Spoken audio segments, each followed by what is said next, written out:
মঞ্চে পিএইচি পক্ষ থেকে এসেছেন আমাদের কাশীনাথ রায়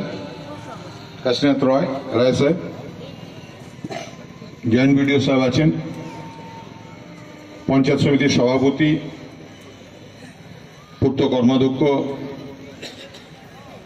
বৈদ্যনাথপুর এবং কেন্দ্রা গ্রাম পঞ্চায়েতের দুই প্রধান, বৈদ্যনাথপুরের উপপ্রধান বাসুদা এবং আমাদের কেন্দ্রা গ্রাম পঞ্চায়েতের উপপ্রধান জনাব লোকমান আনসারি সাহেব আছেন, জেলা পরিষদের এখান থেকে নির্বাচিত সদস্য সুনীতিদি আছেন, আমাদের সন্তোষ পাসওয়ান, অজয় ধীবর থেকে শুরু করে পঞ্চায়েত সমিতি এবং গ্রাম পঞ্চায়েতের আমাদের বিদ্যুৎ কর্মাধ্যক্ষ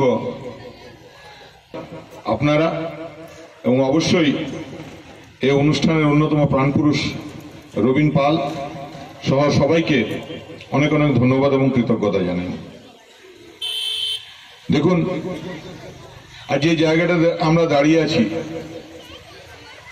আজ থেকে 1 বছর আগে অত্যন্ত হর্ষ এবং উল্লাসের সঙ্গে আমরা এসে এখানের মাটি কেটে আমি আপনাদেরকে বলেছিলাম বিধানসভায় মুখ্যমন্ত্রীর ঘোষণা এবং তার চেকের টাকা নিয়ে এসে আপনাদেরকে বলেছিলাম যে আমরা একটা বড় পাওনা পেয়েছি। আসলে মমতা বন্দ্যোপাধ্যায় নামের প্রতি শব্দ হলো কথা দিয়ে কথা রাখা। আজকের দিনটা একটা বিশেষ দিন। আপনারা জানেন যে গতকাল বাংলার মাননীয় মুখ্যমন্ত্রী মমতা বন্দ্যোপাধ্যায় বাংলার প্রায় 10 লক্ষ তো নাকি 12 লক্ষ মানুষের হাতে ঘরের চাবি তুলে দেওয়ার ব্যবস্থা করেছেন। 12 লক্ষ মানুষ মমতা বন্দ্যোপাধ্যায় নিজের ঐকান্তিক প্রচেষ্টায় তারা ঘর পাবেন। এটা বাংলার মানুষের কাছে একটা বড় পাওনা এবং দেখা গেছে কেন্দ্রের বঞ্চনা সত্ত্বেও বাংলার মানুষের যখন প্রয়োজন হয়েছে মমতা বন্দ্যোপাধ্যায় তখন মানুষের পাশে ছিলেন। 100 দিনের দীর্ঘদিনের লড়াই, দিল্লি, কলকাতা, রাজ্যপাল, মুখ্যমন্ত্রী সব করে মমতা বন্দ্যোপাধ্যায় একসময় সিদ্ধান্ত নিলেন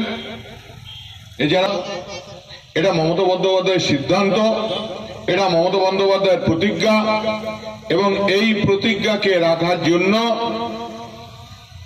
শুধু ডিপার্টমেন্টাল মানুষেরা নন, আমরা যারা মমতা বন্দ্যোপাধ্যায়ের সঙ্গে থাকি, গ্রাম পঞ্চায়েত, পঞ্চায়েত সমিতি, জেলা পরিষদ, বিধায়ক, সাংসদ, প্রত্যেকের লক্ষ্য যে বাংলার প্রতিটি মানুষের বাড়িতে বাড়িতে নলবাহিত জল পৌঁছে দিতে হবে। তার জন্য কোনো ওজোর আপত্তি, তার জন্য কোনো সাফাই আমরা শুনতে চাই না। এপ্রিল মানে এপ্রিল, জল চাই, কিভাবে দেবেন সেটা দায়িত্ব আপনাদের। যদি আপনাদের কাছে কোথাও পয়সার অভাব হয়, পয়সা মানে মনে করুন অনেক সময় অনেক ছোটখাটো জায়গাতে পয়সার প্রয়োজন হয়, 2-4 লাখ টাকার প্রয়োজন হয়, আমি আমার বিধানসভাতে পিএইচি-কে দায়িত্ব নিয়ে বলে যাচ্ছি যে আপনি রাতে ফোন করবেন, সকালে পয়সা পৌঁছে দেব। কারণ বিধায়ক হিসেবে আমি একটা বেতন পাই, সেটা সুদে আসলে প্রায় 12 লক্ষ টাকা আমার ব্যাংকে জমা আছে। এই টাকাটা যখন দরকার হবে আপনাদের জলের জন্য আমি আপনাদেরকে দেবার জন্য প্রস্তুত আছি। আপনাদের যে কোনো ছোটখাটো প্রোগ্রামে আপনারা চেয়ে নেবেন, কারণ অনেক সময় ডিপার্টমেন্টাল কাজের জন্য একটা ভাল্ব ভেঙে গেল, আজ 4 দিন পাণ্ডবেশ্বরের মানুষ জল পায়নি। পাণ্ডবেশ্বরের বিধায়ক হিসেবে আমি অত্যন্ত লজ্জিত এবং ক্ষমা প্রার্থী। আমি জানি রায় সাহেব ভাববেন পাশে বসিয়ে এমএলএ সাহেব বোধহয় গাল দিচ্ছেন, আসলে গাল দেওয়া নয়, আমরা পাণ্ডবেশ্বরের বিধানসভার মানুষ অবহেলিত এবং নির্যাতিত। এখানে ইসিএল আছে, ইসিএল এর কাজের দরুন আমরা যেমন অনেক সুবিধা পাই, এখানে এখনো মানুষের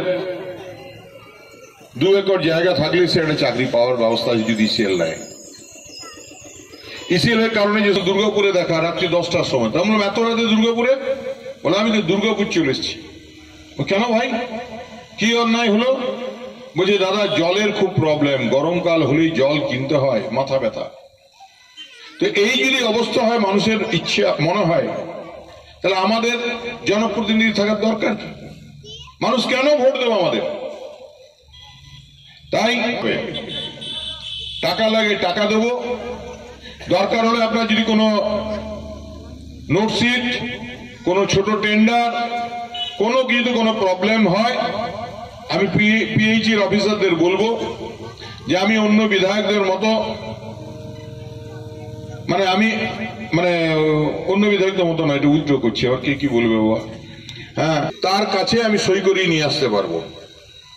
আপনাদের চিফ ইঞ্জিনিয়ার, আমার মনে আছে, আমি প্রবলেমটা ভুলে গেছি, এটা কোনো প্রবলেমে আমি পুলকদাকে বলেছিলাম বিধানসভার ভেতরে।